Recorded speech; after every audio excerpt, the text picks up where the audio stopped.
नमस्ते, स्वागत है आप सभी का आज के इस नई वीडियो में। और आज के इस वीडियो में हम लोग संधि प्रकरण से संबंधित 50 महत्वपूर्ण प्रश्न को देखेंगे। इससे पहले हम सब ने एस्टेट परीक्षा को लेकर कुछ वीडियोस के माध्यम से कुछ महत्वपूर्ण प्रश्नों को देखा। अगर आपने उन वीडियोस को नहीं देखा है तो लिंक आपको डिस्क्रिप्शन बॉक्स में मिल जाएगा, वहां से आप उन वीडियोस को देख सकते हैं। और साथ ही साथ एक महत्वपूर्ण बात यह है कि एस्टेट के जितने भी गत वर्ष के प्रश्न हैं उनको आप ज़रूर देखिए। आप अपनी परीक्षा से पहले एक बार उन सारे प्रश्नों को देख लीजिए, जो भी 3-4 साल के प्रीवियस ईयर पेपर्स हैं, चाहे वो टीजीटी के हों या पीजीटी के, आप उन प्रश्नों को ज़रूर देखिए। क्योंकि प्रीवियस ईयर पेपर जो होता है उससे निश्चित रूप से संभावनाएं बनती है कि आगे आने वाले एग्ज़ाम्स में वहाँ से प्रश्न पूछे जा सकें। और साथ ही साथ हम सब ने जो मॉडल पेपर डिस्कस किया, साथ ही हम सब ने व्याकरण और संस्कृत साहित्य के इतिहास से संबंधित प्रश्नों को देखा। तो उन सारे वीडियोस को देखने के लिए आप डिस्क्रिप्शन बॉक्स में जाइए, वहाँ से आपको लिंक मिलेगा। प्लेलिस्ट में जाके आप वो सारे वीडियोस को देख सकते हैं। साथ ही साथ वस्तुनिष्ठ प्रश्न का प्लेलिस्ट अलग से बना हुआ है, उन वीडियोज़ को भी आप देख सकते हैं। वहाँ से जो भी टॉपिक्स एस्टेट में हैं उन टॉपिक्स के ऊपर आप वस्तुनिष्ठ प्रश्न को लगा सकते हैं। तो आइए आज के इस वीडियो को हम लोग प्रारंभ करते हैं। पहला प्रश्न है, इको एनर्जी सूत्र में इक एवं यण से क्या तात्पर्य है? तो इसका सही उत्तर हो जाएगा ए। इक से तात्पर्य ईओजिलरी एवं यण से तात्पर्य है यवरल। अगला प्रश्न है, कौन सा समूह यण संधि का नहीं है? ठीक है, तो ऑप्शन को देखने से ही पता चल रहा है कि यह जो डी ऑप्शन है यह यण संधि का नहीं है, क्योंकि यह जो है वृद्धि संधि का है। अगला प्रश्न है, अति धन अधिक अत्यधिक में कौन सी संधि हुई है? तो इसका सही उत्तर हो जाएगा यण संधि। ठीक है, अगला प्रश्न है, यदि धन अपि यद्यपि इसमें किस सूत्र से संधि हुई है? तो यदि धन अपि यद्यपि इसमें इको यणची सूत्र से संधि हुई है। यण संधि यण संधि का उदाहरण नहीं है। कौन सा यण संधि का उदाहरण नहीं है यह बताना है। तो सही उत्तर हो जाएगा तत्र धन एव तत्र एव, यह वृद्धि संधि का उदाहरण है। अगला प्रश्न है, अयादि संधि करने वाला सूत्र है। अयादि संधि जो सूत्र करता है वह है एचो अय वायावह। ए ओ ऐ औ के बाद यदि कोई स्वर आए, यदि कोई स्वर वर्ण आए तो ए ओ ऐ औ के स्थान पर क्रमशः आदेश होगा। तो उसके स्थान पर जो आदेश हो जाएगा वह हो जाएगा ऐ अव आय आव। ठीक है, अगला प्रश्न है, निम्नलिखित में अयादि संधि का उदाहरण नहीं है। कौन सा अयादि संधि का उदाहरण नहीं है यह पूछा जा रहा है। तो इसका सही उत्तर जो है वह हो जाएगा, इसमें जो पहला विकल्प है यह एकदम सही है, यह अयादि संधि का ही है। कवये हरये मुनिये ये सब भी अयादि संधि के ही हैं, और सी विकल्प जो है यह भी अयादि संधि के ही हैं। तो यहाँ पर डी जो है यह गलत हो जाएगा, मतलब कि सही उत्तर यही है, यह अयादि संधि नहीं होगा। ठीक है, यह अयादि संधि का उदाहरण नहीं है। अगला है, पो धन इत्रम पवित्रम किस सूत्र से संधि हुई है? तो सही उत्तर इसका हो जाएगा एचो अय वायावह। ठीक है, एचो अय वायावह सूत्र से इसमें संधि हुई है। अगला प्रश्न है, द्वावेव का संधि विच्छेद क्या होगा? तो इसका सही उत्तर है द्वौ धन एव, द्वावेव। बालकौ धन अपि बालकावपि में संधि है, इसमें कौन सी संधि है यह बताना है। तो जैसा कि हम सभी जानते हैं कि ए ऐ ओ औ के बाद यदि कोई भिन्न स्वर होता है तो इसमें कौन सी संधि होती है? अयादि संधि होती है, जिसमें वो क्रमशः ऐ अव आय आव में बदल जाता है। अगला प्रश्न है, स्वर संधि में ऐ होगा। ठीक है, ऐ कैसे बनेगा यह आपको बताना है। तो इसका सही उत्तर हो जाएगा ए धन अ, जो कि अयादि संधि का है, सूत्र है। प्रश्न नंबर 63, ओ के बाद यदि कोई स्वर आता है तो ओ के स्थान पर क्या होता है? ओ के बाद पूछा जा रहा है कि ओ के बाद अगर कोई स्वर आता है तो ओ के स्थान पर क्या बनेगा, तो इसका सही उत्तर हो जाएगा अब। ठीक है, अगला प्रश्न है पूर्व रूप संधि का सूत्र है। पूर्व रूप संधि का सूत्र कौन सा है? बहुत ही महत्वपूर्ण प्रश्न है और बहुत सारी परीक्षाओं में पूछा गया है। सही उत्तर हो जाएगा एंग पदांतादति। एंग पदांतादति जो कि पूर्व रूप संधि का सूत्र है। यह संधि कहता है कि अगर पदांत एंग यानी कि एंग मतलब ए ओ, पदांत एंग से परे अगर ह्रस्व आकार आता है तो पूर्व और पर दोनों के स्थान पर पूर्व रूप एक आदेश हो जाता है। ठीक है, तो ये पूर्व रूप संधि का सूत्र है एंग पदांतादति।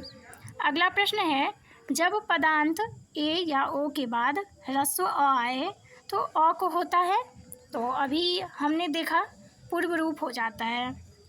पूर्व रूप का उदाहरण नहीं है। कौन सा पूर्व रूप का उदाहरण नहीं है? आप देख के बता सकते हैं। ये सारे पूर्व रूप के उदाहरण हैं। ठीक है, और यह जो है पररूप का उदाहरण है। ये जो है सही उत्तर हो जाएगा, पूर्व रूप का उदाहरण यह नहीं है। अगला प्रश्न है वने धन अत्र। वनेत्र इस संधि में किस सूत्र का प्रयोग हुआ है? तो इसमें एंग पदांतादति का प्रयोग हुआ है, यानी कि पूर्व रूप का प्रयोग हुआ है। अगला प्रश्न है वृक्षेस्मिन् पद में संधि है, तो इसमें कौन सी संधि हो जाएगी? पूर्व रूप संधि।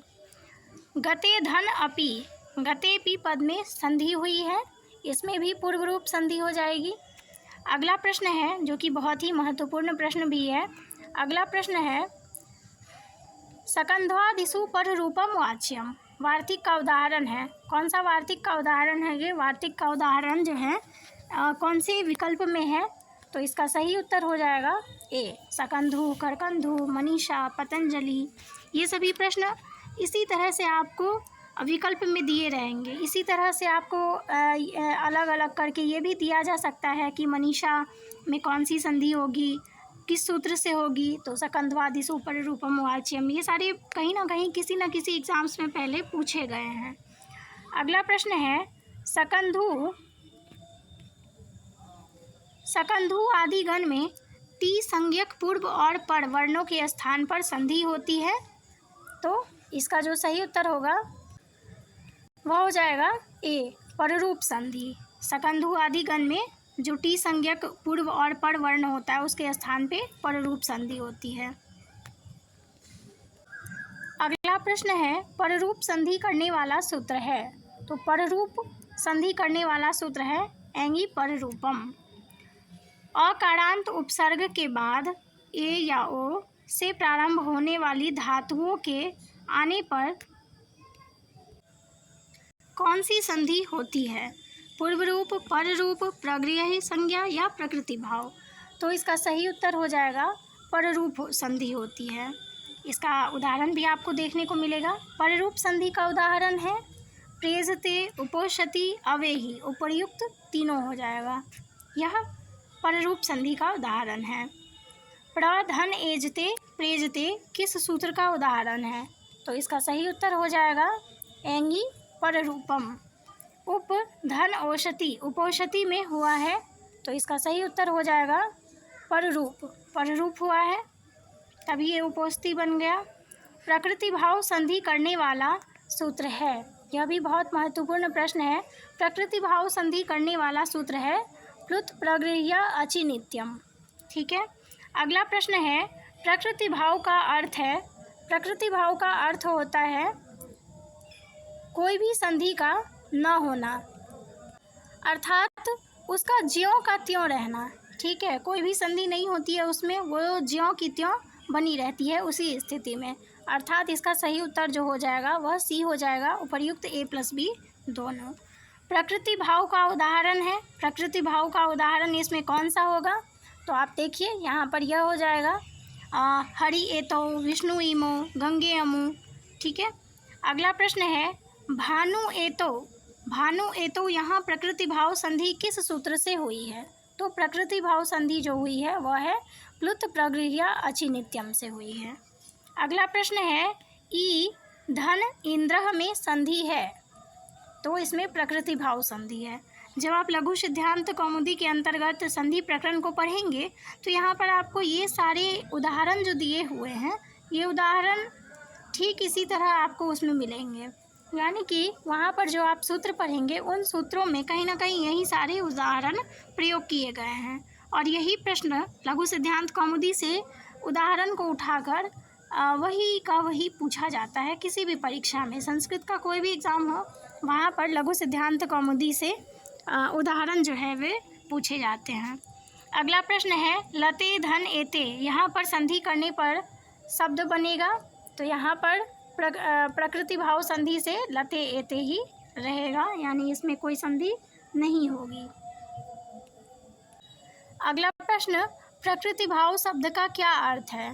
तो प्रकृति भाव शब्द का अर्थ है संधि का अभाव। हरि इह, यहाँ संधि युक्त पद होगा तो यहाँ पर हो जाएगा हरि इह, वही प्रकृति भाव संधि। गंगे अमु विष्णु इमो पदों की सिद्धि करने वाला सूत्र है, तो सही उत्तर होगा प्लुत प्रगृह्य अचिनित्यम। प्रकृति भाव का उदाहरण है, तो इसका सही उत्तर हो जाएगा अमी ईशाह। अब प्रश्न पूछा जा रहा है सुमेलित नहीं है, कौन सा सुमेलित नहीं है यह आपको बताना है। तो सबसे पहला है दीर्घ संधि, अकः सवर्णे दीर्घा सूत्र है इसका। गुण संधि आद्गुण है, सही है।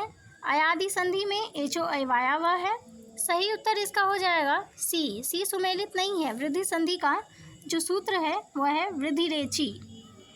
अगला प्रश्न है सुमेलित नहीं है, कौन सा सुमेलित नहीं है यह आपको बताना है।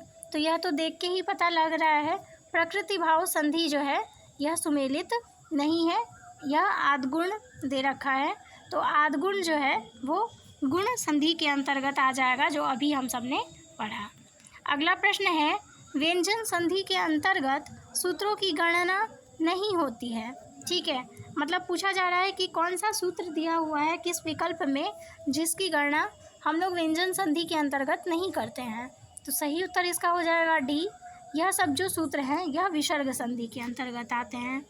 अगला प्रश्न है श्रुत संधि का सूत्र है, तो सही उत्तर इसका हो जाएगा स्तोश्चुनाश्चु, और यह सूत्र बहुत ही महत्वपूर्ण है, बहुत सारी परीक्षाओं में पूछा जाता है, इससे उदाहरण बहुत सारे पूछे जाते हैं, तो इन सूत्रों को आप एक बार देख लीजिएगा। अगला प्रश्न है सचुत संधि का उदाहरण नहीं है, कौन सा उदाहरण जो है वो सचुत संधि का नहीं है यह पूछा जा रहा है, तो इसका सही उत्तर जो है वह हो जाएगा यहाँ पर डी। रामष्टिकते तट्टिका पेष्टा दुष्टः, यह सभी स्टुनाष्टु में आते हैं। अगला प्रश्न रामस्तन चिनोती, रामस चिनोती किस सूत्र से संधि हुई है? बहुत ही महत्वपूर्ण प्रश्न, यह स्तोश्चुनाष्टु से हुई है। अगला है सकार का शकार से योग होने पर क्या आदेश होता है? ठीक है, यह बहुत महत्वपूर्ण प्रश्न है, इसका उत्तर हो जाएगा सी, सकार का शकार हो जाता है। अगला प्रश्न स्तोश्चुनाष्टु सूत्र में श्चुः पद का क्या अर्थ है? ठीक है, तो श्चुः पद का अर्थ है सकार, तालव्य श, शकार और चवर्ग। ठीक है, तो सही उत्तर इसका जो है वह हो जाएगा ए। अगला प्रश्न स्तोश्चुनाष्टु सूत्र के अनुसार श्रुत संधि में कौन सा उदाहरण सही है? ठीक है, यह पूछा जा रहा है कि कौन सा उदाहरण सही है, तो इसका सही उत्तर हो जाएगा, अभी हम सबने पढ़ा बी, रामस धन चिनोती, रामस चिनोती। अगला प्रश्न है श्रुत संधि का विधान करने वाला सूत्र है, तो सही उत्तर है स्टुनाष्टु। अगला प्रश्न सकार तवर्ग के साथ सकार टवर्ग का योग होने पर क्या आदेश होता है? ठीक है, तो इसका जो सही उत्तर है वह हो जाएगा बी, अर्थात शकार और तवर्ग। सॉरी, यहाँ पे ए सही उत्तर होगा, सकार और टवर्ग होगा, चूँकि स्टुनाष्टु सूत्र है, तो स्टुनाष्टु में क्या होता है कि यहाँ पर जो तवर्ग रहता है उसको हम लोग टवर्ग आदेश करते हैं। ठीक है, तवर्ग का टवर्ग में बदल जाता है, और जो ये शकार है इसका मूर्धन सौ में हम लोग इसको बदलते हैं। अगला प्रश्न है, ष्टुत्व संधि का उदाहरण नहीं है। कौन सा ष्टुत्व संधि का उदाहरण नहीं है? ठीक है, तो इसका सही उत्तर हो जाएगा डी। बाकी सभी जो हैं वो ष्टुत्व संधि के उदाहरण हैं। अगला प्रश्न है, ष्टुनाष्टु सूत्र का उदाहरण नहीं है। कौन सा ष्टुनाष्टु सूत्र का उदाहरण नहीं है? ठीक है, तो ष्टुनाष्टु सूत्र का जो सही उदाहरण है वह हो जाएगा रामस्थन टिकते, रामस टिकते। अगला प्रश्न है, ष्टुनाष्टु सूत्र में ष्टुना पद में कौन सी विभक्ति है? तो ष्टुना पद में है तृतीया विभक्ति। तो इस तरह से हम सब ने 100 प्रश्नों को किया, संधि से महत्वपूर्ण प्रश्न जो थे। अब हम लोग अगले वीडियो में किसी और टॉपिक को लेकर बात करेंगे। तो मिलते हैं हम लोग अगले वीडियो में, तब तक के लिए धन्यवाद।